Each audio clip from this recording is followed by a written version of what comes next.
Hello everybody, hope you're doing well and thanks for joining us for another video, which today isn't tackling my usual topics of the moon landings or flat earth. Instead, it's tackling another very well-known conspiracy that I see a lot of posts about on Twitter.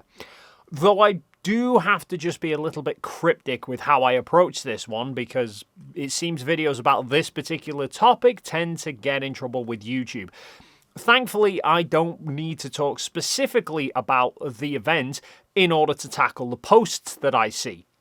And for anyone unclear, the significant event in question is one that happened on a single day about 25 years ago, and it permanently changed the landscape of a major US city. Now, I seem to see two types of posts about this. One like this, which is questioning how the event could have happened, given that if a vehicle hits a tree or a metal post, the vehicle brakes but the obstruction doesn't. And the second topic being the temperatures involved. That steel melts at around 2700 degrees Fahrenheit or 1500 degrees Celsius, but the burning temperature of the fuel is only about 1500 degrees Fahrenheit or 800 degrees Celsius. So, to address the first point, this particular post is showing an aeroplane that has collided with a light post at an airport, and the post has cut right into the edge of the wing. And the caption in the tweet suggests that this is the opposite of what is said to have happened during the significant event. And I've even seen posts from people suggesting that there weren't any planes involved at all and that they were CGI'd in, because they don't believe that such an impact could have happened against steel. The main factor here, though, is the force of the vehicle.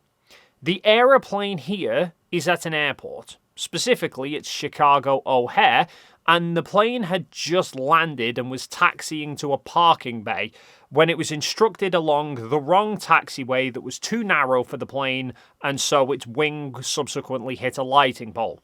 But the taxiing speed of an aircraft is typically between 15 to 30 knots, or 17 to 35 miles an hour. And given that the plane was moving along a short taxiway and had just made a sharp 90-degree turn, I think it's safe to say that the plane's speed was on the lower end of that range. When in actuality, if you look at the news reports for this event, you can see that the entire light pole has actually been bent over from the impact of the plane. So even low-speed impacts do actually cause metal poles to bend. But when you increase the speed that an object is travelling at, you also increase the amount of force that it will exert on anything that it comes in contact with. And the aircraft in the event in question were travelling almost 600 miles an hour. So the amount of energy that they would impart into metal posts would be significantly higher. I mean, just for some rough figures here, we can plug the numbers into the kinetic energy formula to see how much energy the aircraft had in each scenario. The formula being kinetic energy is equal to half times mass times velocity squared. The aircraft which was involved with the light post at Chicago was a Boeing 777 freighter. That has a maximum landing weight of 260,000 kilograms. So 260,000 kilograms traveling at, let's say, 20 miles an hour, which is 8.9 meters per second, would give that plane 10.3 million joules of kinetic energy. The planes in the event were Boeing 767s, which are smaller than the 777. They have a maximum takeoff weight of 143,000 kilograms, and completely empty, they were 80,000 kilograms. So let's say their weight was about 100,000 kilograms. That factors in that they were fairly well fueled, given that they'd not long taken off, but that they were barely a quarter full in terms of passengers. And they were travelling at a minimum 550 miles an hour, which is 245 meters per second. That gives each plane about 3 billion joules of energy, almost 300 times more. But that is just the energy that the plane has. That energy gets imparted into the obstruction, but the forces involved depend on how quickly the plane comes to a stop. I mean, planes often have that much kinetic energy, or even more when they're flying, And the amount of kinetic energy when they park at the gate is 0. So they always lose their kinetic energy, but it's done gradually over a long period of time.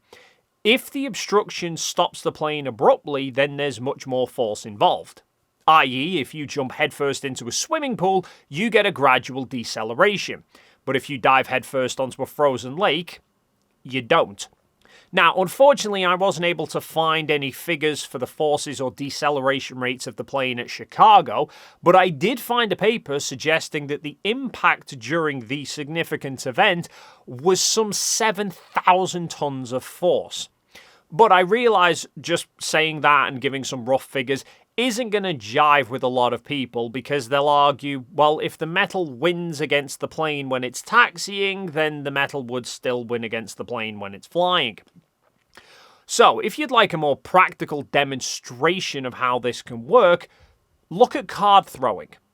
Right? Playing cards are pretty flimsy. You can easily bend them or scrunch them up in your hand. If you were to take one and put it end first against an apple and then press against it, the card will just buckle. But if you take that same card and you throw it with enough speed, it can cut straight into that apple, or even cut completely through some solid objects, as you can see in this video on the Dude Perfect YouTube channel. So yes, with enough speed, such an impact could absolutely happen. Now, with regards to the arguments of temperature, it's claimed that because the burning temperature of fuel is significantly less than the melting point of steel, then conspiracy. Except the melting point is the temperature where the metal moves from being a solid to being a liquid, but it does not need to become a liquid for it to become a problem. You could take a regular metal spoon from your kitchen and try bending it. It's not easy. But apply some heat to the spoon and it becomes much easier to bend, even though it's nowhere near melting. Or when repairers remove a dent from your car, they will often heat the bodywork first in order to make the metal easier to bend. Even in the manufacturing of steel products like the I-beams that were used in construction, these have to be heated in order to be shaped as they're required. They're not at melting temperature at this point, otherwise they'd be liquid and you couldn't shape them how you want. These are at around 2000 degrees Fahrenheit when they're being shaped, and you can see how flexible they are in this video. When the machine slides the beam over, it bends. It looks like you're dragging string sideways across a table. It's only once the metal completely cools that it actually gets its rigidity. Now, consider the event in question. What if the steel in that became easier to bend? Even half as bendable as this 2000 degree Fahrenheit beam, whilst it's still trying to hold up several hundred tons above it. It would be like having a chair with metal legs, and you can sit on that chair perfectly fine. But if you heat the legs up whilst you're sitting on it, the chair will give way long before the legs actually melt. Anyway, a slight detour from the usual subjects, but one that I wanted to cover because I'm bored of seeing posts about it now. And with that, I'll say if you enjoyed this and you haven't already done so, then please consider hitting the like and subscribe buttons, and hopefully we'll see you in the next video.